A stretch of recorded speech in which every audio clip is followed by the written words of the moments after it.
Donald Trump's health is under even more scrutiny after his doctor released this really damning report, and it's going viral for the worst reason. And they're obviously trying to cover this up because just the other day, Donald Trump was asked this question from a reporter.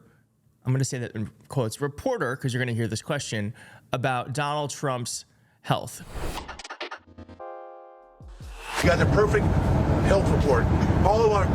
Everybody in the press wants to know this. How do you do it, Mr. President? I haven't set up at 2 a.m. in the morning since I was 25, and now we're 2:16 in the morning having a press conference. How do you do it? Well, we had a couple of them at 2 o'clock in the morning now.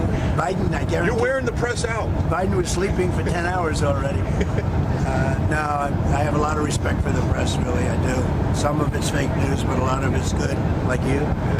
And really, some of it's totally fake and some like 60 Minutes tonight. How do you stay so healthy? How do you stay so energized? Because I enjoy what I'm doing and I like the results. I think we're making America great again, and it makes me feel good, and probably keeps me happy. Yeah, okay? Thank you. That's a nice question. I like this guy.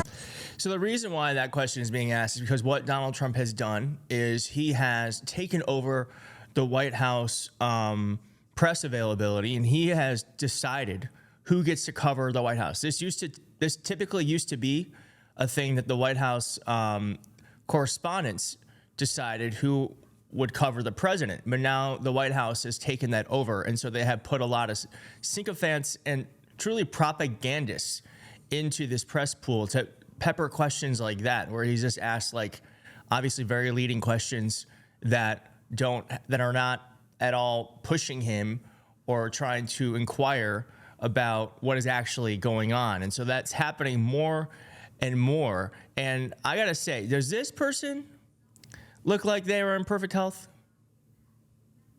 This guy right here? Because that's what they're trying to allege. This guy, this is what the quote said in the report that I'm about to read you. My physical was perfect. The doctors loved looking at my body. It's very funny.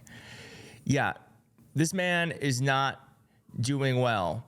And let us remember that Donald Trump and MAGA used to lose their minds because Biden would take the short stairs instead of the long stairs in Air Force One. And guess what Donald Trump is doing? Taking the short stairs.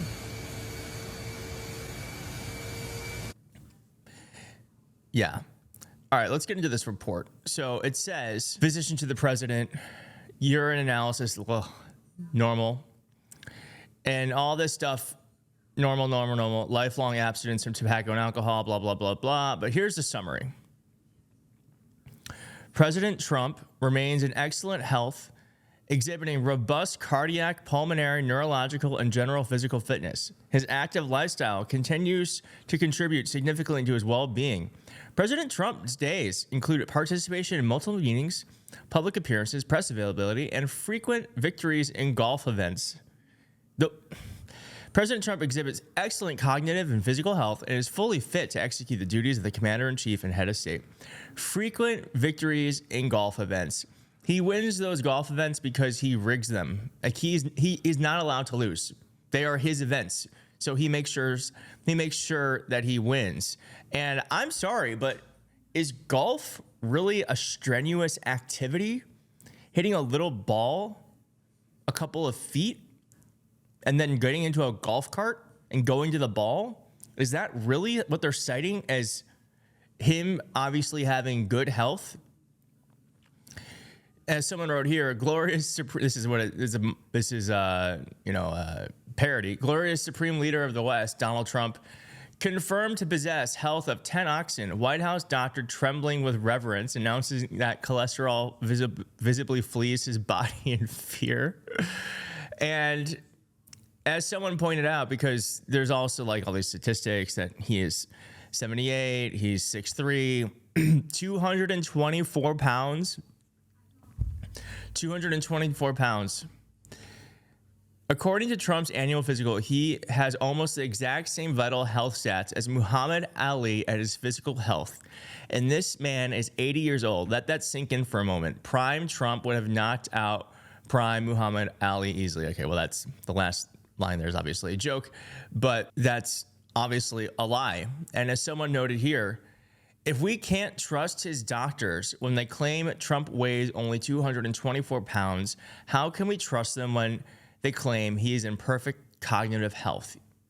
Your thoughts? And I'd love to know your thoughts in the comments, because that is the question.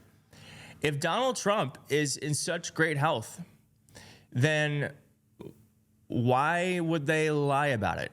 Because look at this. Donald Trump lies are important. I've forgotten how funny the annual physical ones are. Yeah, man. 6'3", 224, about the same stats as DK Metcalf here. Got it. Yeah. So if they're lying about this, what won't they lie about? One thing they're definitely lying about is the story around this El Salvadorian prison where Caitlin Collin asks, can President Bukele weigh in on this? Do you have a plan to return Garcia? And he says, how can I smuggle terrorists into the United States? Of course I'm not going to. The question is preposterous. And Trump then goes, these are sick people. And this is the lie. This is a lie. Here's how Mr. Abrego gets back. Bukele releases him from CSAT.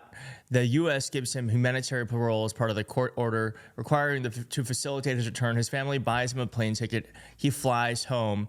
This isn't hard. And they're also lying. Pam Bondi has said that he's a gang member. That is not true. That is not true.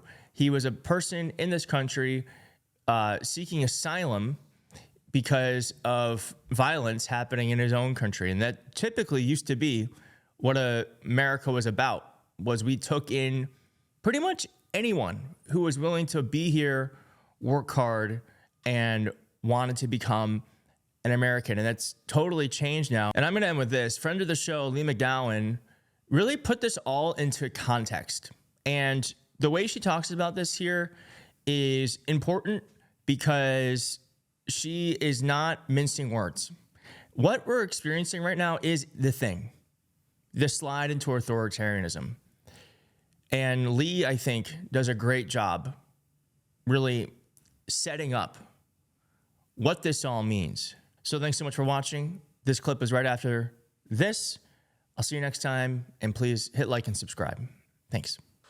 We are kidnapping people off our streets, human trafficking them to another nation, and paying to keep them in a concentration camp. That is what America is doing. How that's even allowed is an excellent question, because that is not how deportation works. No trial, no proof, no paper trail, and these people aren't being returned to their home nations. They're being sent to a foreign one to be tortured and brutalized forever. Who agreed to that? Then the press turned their attention to the president of El Salvador. And they said, okay, if it's an international issue, are you going to return the innocent man that was mistakenly sent to a prison camp in your country? And he also said no. He said, why would he smuggle a terrorist into our nation? Who is the terrorist in this scenario? Kilmar Abrego Garcia is a legal American resident, a father, a husband, an American Union member. No one's asking anyone to smuggle. Our Supreme Court is telling you to put him on a plane, but he still said no. So what does this mean? Well, it means America is now lawless. It means the American president, if no one does anything, can label anyone a terrorist, and that person can be kidnapped and sent to a death camp in a foreign country without trial. Trump has already admitted he won't be stopping at foreign-born legal residents. In fact, our president was caught on a hot mic after the press conference asking the El Salvadorian president to build more prisons so we could house homegrowns, meaning U.S. citizens he believes are criminals or a threat to his regime. But if an innocent father working as a union apprentice is a terrorist, what's a politician who speaks against him? A journalist who prints something he doesn't like? A citizen who criticizes his policies? We just watched the president of a country known for human rights violations tell the American president that to liberate his 350 million people, he's going to have to imprison some. And our president and our vice president and our attorney general agreed. So I need you to understand that if the American president can just claim a national emergency and disappear people without due process, there's not a single person in this country who is safe. Our Constitution is null and void, and fascism is here.